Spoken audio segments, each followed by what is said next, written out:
So if you've been in the construction business for more than like 5 minutes, you probably have dealt with that client. They're constantly changing their mind. They're demanding last minute changes without paying for them. They're micromanaging every little thing. They're nitpicking your proposals. They're just grinding your gears, right? They're not good clients to work with. They're not high value construction clients, which is what this video is all about. If you haven't had this experience yet, well, I'm sorry to tell you, my friend, but it's only a matter of time. Okay, but here's the thing. Most difficult clients aren't actually the problem. The real issue is bad communication, lack of boundaries, not setting your expectations up front. And I've learned this the hard way, and I want to share what has worked for me. Because at the end of the day, if you know how to handle these clients the right way, it's not only going to protect your construction business, all this stuff you've been working for, but you're also going to turn a lot of these stressful situations into opportunities that actually can win loyal, high-paying clients. So let's dive in. If you don't know who I am, my name is Jesse Lane, and I help contractors automate and scale their construction businesses through coaching and high-level software. So you can check out jesselane.com for coaching or structure.com to check out the best software for contractors known to mankind that does everything your construction business needs. It's going to rock your socks. By the way, the link for that is in the description and also the first comment. You can check it out. Point number one is you want to set clear expectations from the start. Let me tell you about Joe. Joe is a solid contractor that knows his trade. He does great work, but Joe just lost a client.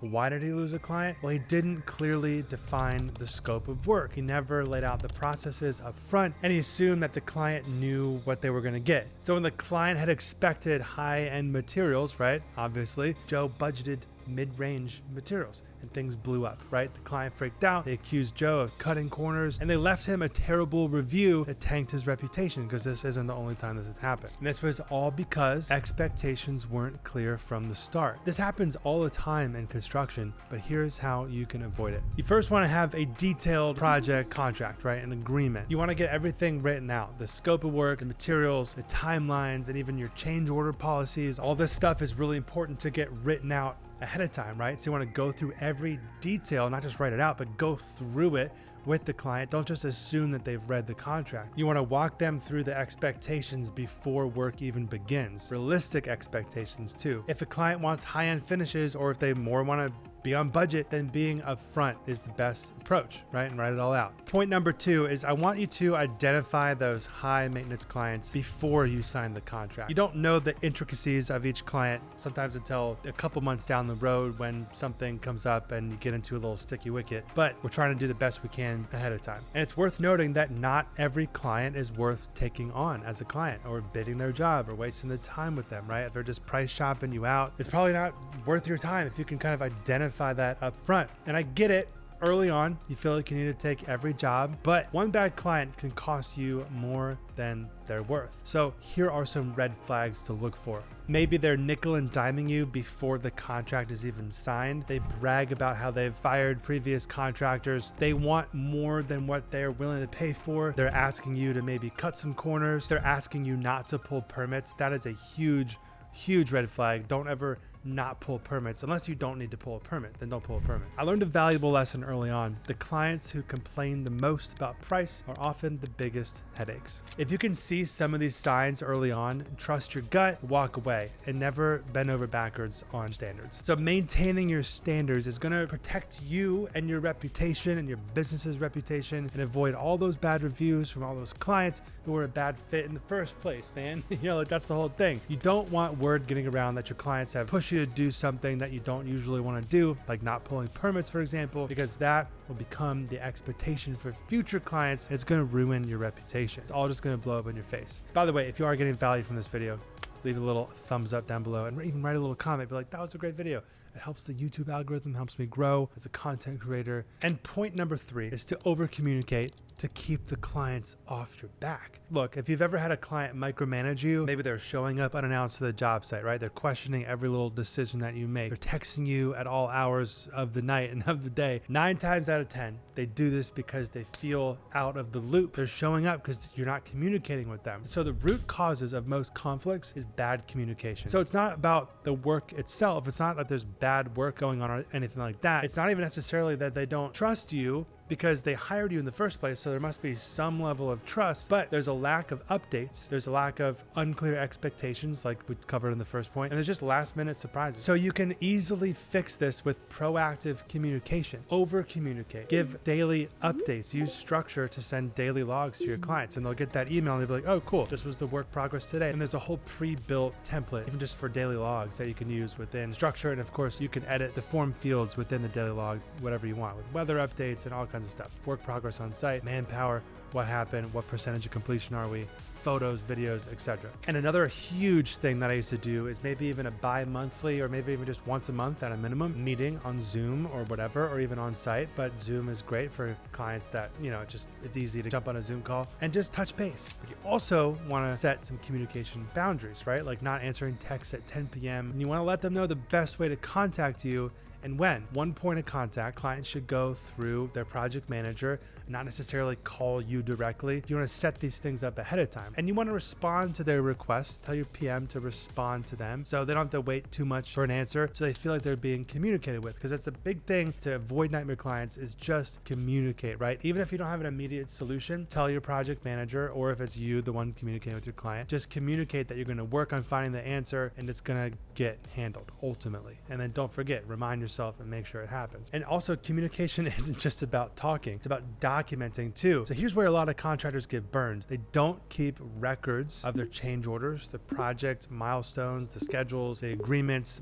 all the things that happen. They're just out there with their pen and paper, or worse, just verbally agreeing to these things. These nightmare clients, right? Which is really your fault if you're not documenting all this stuff. They're adding extra costs without you getting written approval. Then they turn into a nightmare client because you guys didn't agree on it in writing. So these contractors, they assume, and now it's not you, bro. I'm not talking to you, because I know that you watching my YouTube channel trying to learn how to run the best construction business you can ever possibly run. If you're still watching this video right now, like, you obviously are someone that really truly cares about their growing their construction business. But these contractors assume the client remembers these conversations about the change orders and the scope and the materials, and guess what happens next? The client forgets or denies or disputes what was agreed upon. A verbal agreement means nothing when money is on the line. People are people. This is business, and we want to document everything. That's why I highly recommend putting all your change orders in structure software. It's going to radically transform everything to have it all in one spot. And never start the extra work until they actually sign the change order, until it's physically approved by them, which they can sign it all within structure, right within their email. They click the link, they sign it, click approve, it's done. So skipping these parts of the process is how